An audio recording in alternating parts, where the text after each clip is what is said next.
The inside of this tray is coated with what's called flocking. Flocking is a material that's been ground very, very, very fine.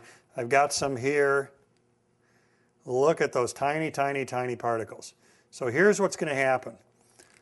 I'm going to get an adhesive painted inside the tray. While the adhesive is still wet, I'm going to distribute the flocking over the wet adhesive, let it sit until the glue dries. Now, a couple things are key here. One is that the adhesive that you get has to match the flocking that you're going to use. The reason for that is just that if for some reason you get imperfect coverage, as long as the glue is the same color as the flocking, you're never going to know. The other key is that we want to get plenty of flocking covering the glue to make sure that we do have complete coverage. A couple things need to happen here. It's recommended that you seal the surface that you're about to flock. So I've got this coated with shellac. You can use shellac, you can use lacquer. Once that's sealed, I taped off the outside corners to make sure that I don't get adhesive up there. Now, I can get this brushed on, just like putting paint on. I want a good coating inside there.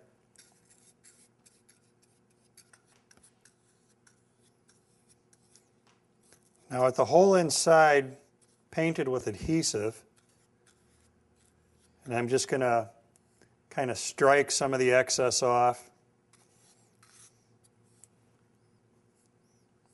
Now, small project like this, I could probably take this spoon, just dip it into there, drop it inside there, but let me show you on a bigger scale a real easy way to do this. This tube is specifically for applying the flocking. So I'm going to put a little bit in there. Don't worry about putting in too much, because you can basically reclaim it later. Then this cap goes on. Now it's kind of like a big pepper shaker, sort of. There's a bunch of holes in here. So what that's going to let me do, I'm going to push all the air out. Now turn this over. That gets the flocking down there. And it shoots it right in. Make sure that I'm getting it on the sides. Make sure I'm getting it on the bottom. Good coverage everywhere.